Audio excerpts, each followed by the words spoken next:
लिखिए त्रिकोणमितीय समीकरण को त्रिकोणमितीय समीकरण त्रिकोणमितीय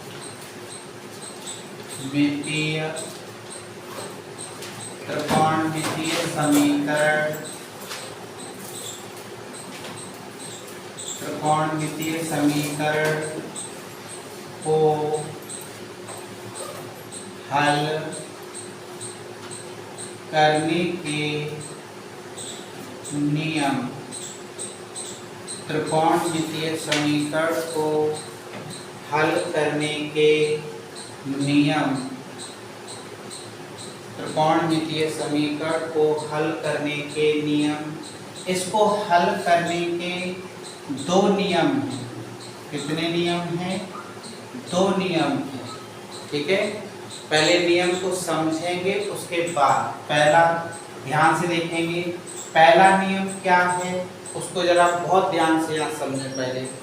पहला नियम ये है, जैसे मान लो कहीं ये लिखा है cos थीटा 1 + 2 sin थीटा बराबर cos थीटा। कोई समीकरण मान लो इस तरह लिखा हुआ है, LHS और RHS में कुछ पद समान हैं, तो अब पहला नियम ये है, जब LHS और RHS में कुछ पद समान हैं तो आप ऐसा नहीं करेंगे कि इस cos थीटा से ये वाला cos थीटा काट दें। काटेंगे नहीं। क्यों नहीं काटेंगे मैं बता। जैसे मान लो हमने काट दिया, अब काट करके जैसे हमने हल किया तो 1 + 2 sin थीटा बराबर क्या रह गया, जो है ये तो कट गया, आपका 1 रह गया। ठीक है, 1 से ये वाला भी 1 कैंसिल हो गया।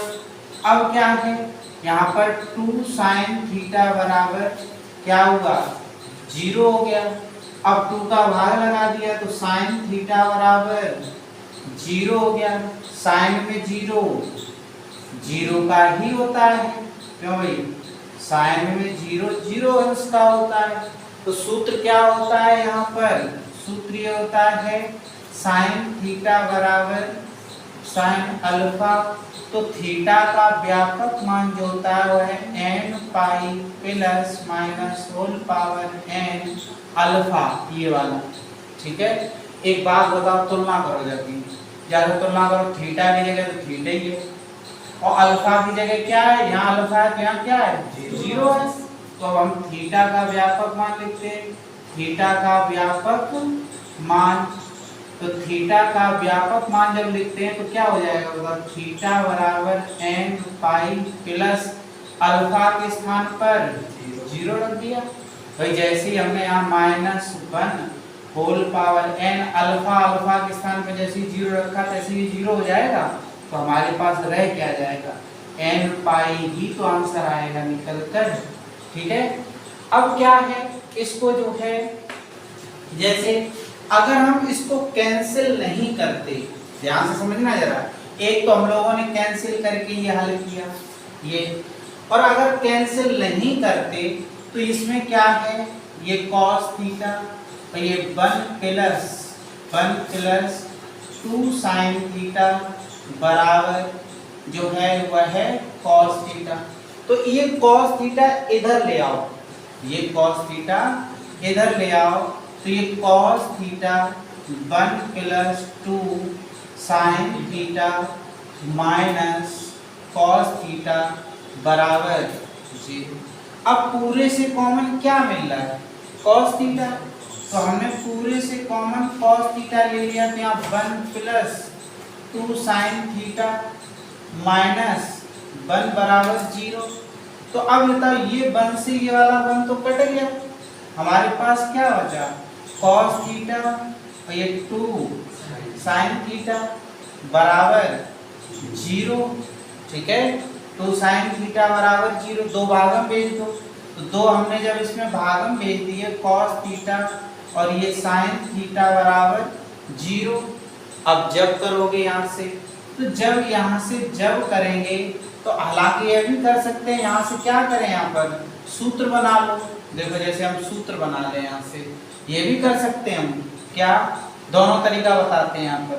तो ये साइन 2 थीटा का ही तो सूत्र बना, बोलो साइन 2 थीटा का सूत्र बना, ठीक है। अब साइन 2 थीटा का सूत्र बन जाएगा। आप अलग अलग हल करो, तो यहाँ से जो है जब cos थीटा बराबर 0, ठीक है, तो cos थीटा बराबर 0, cos में 0 कब होता है, 90 π/2 पर होता है। सूत्र क्या हमने बताया, बताओ, cos थीटा बराबर cos अल्फा, तो थीटा बराबर 2n पाई प्लस माइनस अल्फा, ये होगा 2n पाई प्लस माइनस अल्फा। तो जरा लगाओ यहाँ थीटा का व्यापक मान लगाते हैं, थीटा का व्यापक मान, व्यापक हल कह सकते हैं या मान कह सकते हैं। तो थीटा बराबर 2n पाई फिर प्लस माइनस अल्फा की जगह π/2। जरा ध्यान से समझना, हम जो बात समझाना चाहते हैं, दो नियम कौन से, एक ये निकला, दूसरा हल करोगे जब करोगे, ये दूसरा छूट गया, तो जब दूसरा करोगे तो ये साइन थीटा बराबर 0, तो फिर साइन थीटा बराबर साइन में 0 का होता है, यही कैलकुलेशन आ गई साइन 0 वाली। तो यहाँ पर क्या हो जाएगा, थीटा का व्यापक हल, तो थीटा का व्यापक हल थीटा बराबर जो है वह है n pi plus minus whole power n, alpha की जगह 0, n पाई ये रह जाएगा।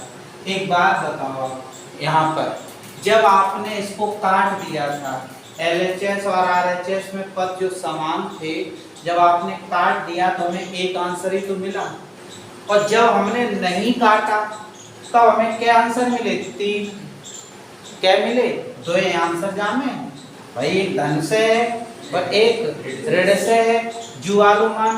तो एक बात, जुआलुमान जामू मिलो और जुआलुमान खत्म हो गया। इसका मतलब अगर दोनों पक्षों में समान राशियां हैं और अगर आपने डायरेक्ट काट दिया तो हमारे मूलों की, हलों की संख्या में कमी आ जाती है। कायदा अनुसार हमारे आंसर क्या होने चाहिए थे, 3 होने चाहिए थे, लेकिन काट देने से आंसर क्या रह गया, 1 रह गया। तो हलों की संख्या में क्या आ गई, कमी आ गई।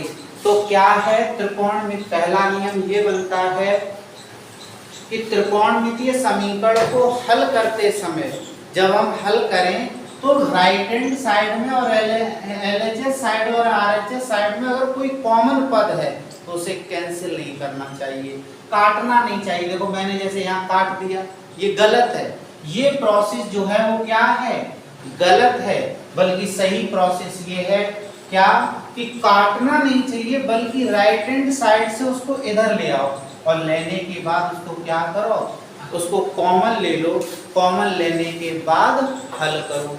तो नियम ये है, इसका पहला नियम ये है कि LHS और RHS में कॉमन पदों को नहीं काटना चाहिए।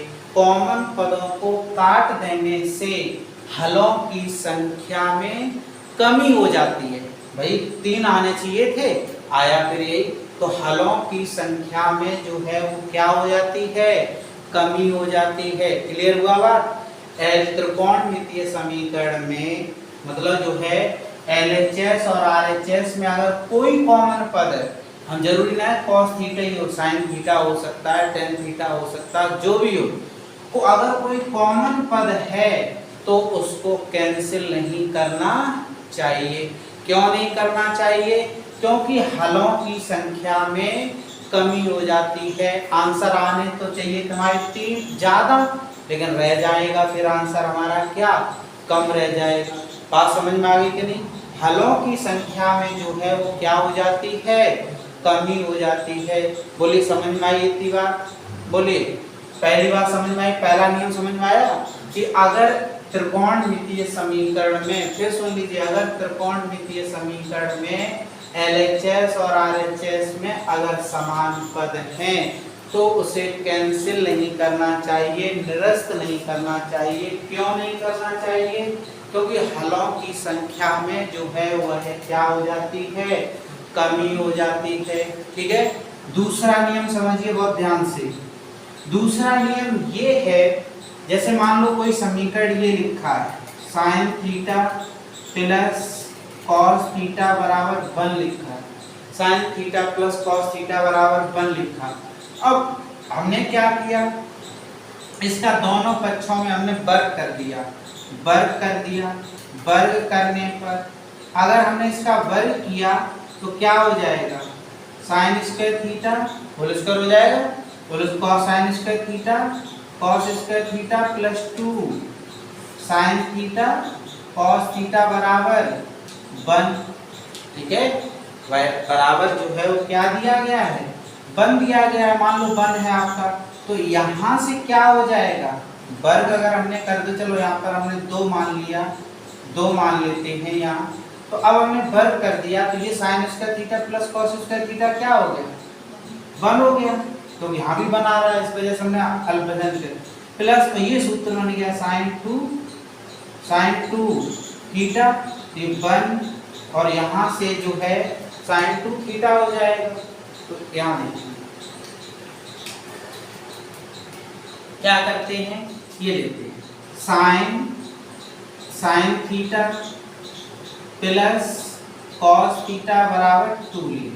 अब हमने वर्ग किया, तो वर्ग करने पर, ठीक है, वर्ग किया मैंने इसको, तो जब हमने इसका वर्ग किया तो ये हो जाएगा sine theta plus cos theta, sine theta plus cos theta, यहाँ पर sine theta plus cos theta जो है sine theta plus cos theta under root cos sine theta plus cos theta का होल स्क्वायर बराबर अंडर रूट 2 का वर्ग करोगे, under root 2 का वर्ग करें तो यहाँ क्या हो जाएगा बताओ, sign square theta plus cos square theta plus 2 sine theta और कॉस थीटा बराबर क्या हो जाएगा, बराबर 2 हो जाएगा।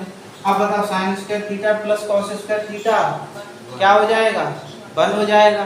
तो sign square theta plus cos square theta 1 हो जाएगा यहाँ पर, तो इसको 1 कर दीजिए, तो 1 और ये सूत्र किसका हो गया, साइन 2 थीटा का, तो साइन 2 थीटा का बराबर 2, उधर ले जा घटा दो, तो ये क्या हो जाएगा, साइन 2 थीटा बराबर, बोलो 2 में से 1 घटाएंगे तो ये क्या बचा, तो यहाँ से जो है साइन 2 थीटा बराबर 1, तो 1 कितने का होता है, 90 का साइन, तो ये साइन 2 थीटा बराबर क्या हो जाएगा, साइन 2 थीटा बराबर साइन 90 यानी π/2 थीटा का व्यापक मान या हल, तो 2 थीटा बराबर n pi plus minus whole power n, alpha alpha की जगह π/2, 2 का भाग लगाओ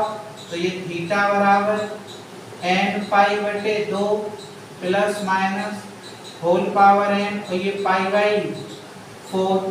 उस समय ये मान आया, ठीक है। इस समय हमें n बराबर सम लेना पड़ेगा, विषम लेना पड़ेगा, दोनों चीजें लेनी पड़ेंगी, सम भी लेंगे विषम भी लेंगे, n के स्थान पर सब कुछ लेंगे, यहाँ पर मान लगातार चलेंगे। अब इसको दूसरे तरह से कैसे हल होगा जरा उसको समझें, जबकि दूसरे तरीके से ये सवाल कैसे हल होगा, ये cos थीटा जो है प्लस साइन थीटा बराबर √2, तो एक काम करते हैं √2 का दोनों ओर भाग लगा देते हैं, दोनों √2 का भाग भी लगा देते हैं, गुणा भी कर देते हैं, तो √2 दोनों पक्षों में हमने √2 का भाग लगा दिया, √2 cos थीटा 1/√2 साइन थीटा बराबर √2 बटे √2। अब ये √2 आया कहाँ से, ये देखिए इसका गुणांक कितना, 1 का वर्ग 1, इसका भी गुणांक 1, तो यही इसी की कैलकुलेशन जो है वो √2 में √2 आती है करके।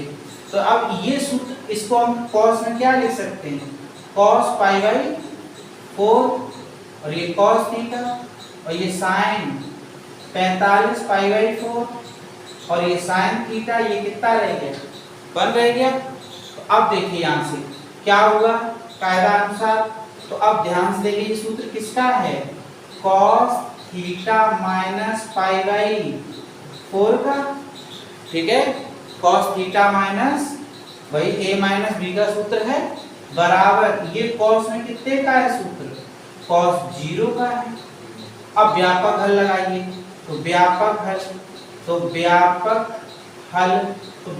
हल में क्या होगा, तो ये थीटा माइनस π/4 बराबर 2n पाई प्लस माइनस 0। तो ये तो खत्म हो गया, तो इसलिए यहाँ से थीटा बराबर क्या निकला, ये π/4 उतरेगा तो क्या निकलेगा 2n पाई प्लस π/4। अब ध्यान से देखो क्या है नियम नंबर 2, इसको समझना। नियम नंबर 2 है एक में हमने इसको वर्ग करके हल किया, एक में इसको हमने क्या किया वर्ग करके हल किया, ठीक है। और एक में हमने इसको क्या किया बिना वर्ग के हल किया, बिना वर्ग के हल किया है। तो इसको जब हमने वर्ग करके हल किया तो यहाँ पर वैल्यू कुछ ऐसे वैल्यू भी प्राप्त हो गए हैं जो इस समीकरण को संतुष्ट नहीं करेंगे, क्योंकि हम सम लेके चलेंगे और ऋण लेके चलेंगे, ये सब कुछ लेके चलेंगे, लेकिन यहाँ पर ऐसे वैल्यू हो जाएंगे जो इस समीकरण को जो है वो क्या है संतुष्ट नहीं करेंगे, मतलब एक्स्ट्रा वैल्यू मिलेगा। अब कैसे समझ में आया एक्स्ट्रा वैल्यू मिलेगा, अब देखो जी वाली वैल्यू कैसे मिले, n के स्थान पर हम 4 रखे, इसमें ध्यान से सुनना, n के स्थान पर 4 रखो, 4 4π/2 तो 2π रह गया, बोलो, और यहाँ 4 रखो प्लस हो गया, तो देखो जो निकल गया है वो 4 रखने पर ये मिला वैल्यू। बताओ एक बात, तो n एक रखने पे भी तो मिलेगा, 2 रखने पे भी तो वैल्यू मिलेगा, यहाँ 3 रखने पे भी, तो इसमें तो दुनिया भर के वैल्यू अतिरिक्त मिलेगा हैं। n बराबर 1 पे भी वैल्यू मिलेगा, n बराबर 2 पे भी मिलेगा, n बराबर 3 पे भी मिलेगा, n बराबर 4 पे मिलेगा। वो इस समीकरण को क्या करेगा संतुष्ट करेगा, क्योंकि n बराबर 4 पे ही तो आया। तो इससे क्या साबित हुआ, इससे ये साबित हुआ अगर हम किसी समीकरण को वर्ग करके अगर हम हल कर रहे हैं तो हमें क्या होते हैं अतिरिक्त मूल मिल जाते हैं, मतलब और एक्स्ट्रा मूल मिल जाते हैं, एक्स्ट्रा ऐसे मूल मिल जाते हैं जो इस समीकरण को संतुष्ट नहीं करते हैं, अतिरिक्त मूल प्रदान हो जाते हैं। तो इसका मतलब 2 नियम, मतलब इसका मतलब समीकरण कौन सा इसमें सही है, ये वाला मेथड गलत है, बल्कि आप वर्ग करके हल नहीं कर सकते हैं, बल्कि ये वाला मेथड जो है वो कैसा है सही है। आई बात समझ में, कोई भी त्रिकोणमितीय समीकरण अगर दिया गया है तो उस त्रिकोणमितीय समीकरण का हम वर्ग नहीं करेंगे, वर्ग करने से बचेंगे। क्यों बचेंगे, वर्ग करके अगर हम हल करते हैं तो हमें क्या होते हैं अतिरिक्त मूल मिलेंगे। जैसे यहाँ पर देखो n बराबर 1 पे अतिरिक्त मूल मिला, n बराबर 2 पे मिला, n बराबर 3 पे मिला, 4 पे मिला जाके, तो 3 वैल्यू तो ज्यादा हो गए इसके हैं। फिर अगला मूल देखो n बराबर इसमें 8 रखोगे, इसमें जो है कितना रखोगे 8 दूनी 16, अगला वैल्यू कब मिलेगा जाकर, इसमें तो बहुत देर में मिलेगा जाकर, तब तक एक्स्ट्रा वैल्यू हो जाएंगे। तो 2 नियम त्रिकोणमितीय नियम के क्या है, पहला नियम क्या बताया था हमने कि दोनों LHS और RHS पद जो है वह कैंसिल नहीं करना चाहिए। अगर कैंसिल कर दोगे तो क्या होगा, मूलों की संख्या में कमी आ जाएगी, और वर्ग करके अगर हल करोगे तो अतिरिक्त एक्स्ट्रा मूल प्राप्त हो जाएंगे जो उस समीकरण को वह क्या कर रहे होंगे हल नहीं कर रहे होंगे। आई बात समझ में, हल नहीं कर रहे हो। तो ये त्रिकोणमितीय समीकरण के जो है हल करने के 2 नियम हैं। तो अब लिख लीजिए, पहला नियम इसका लिखेंगे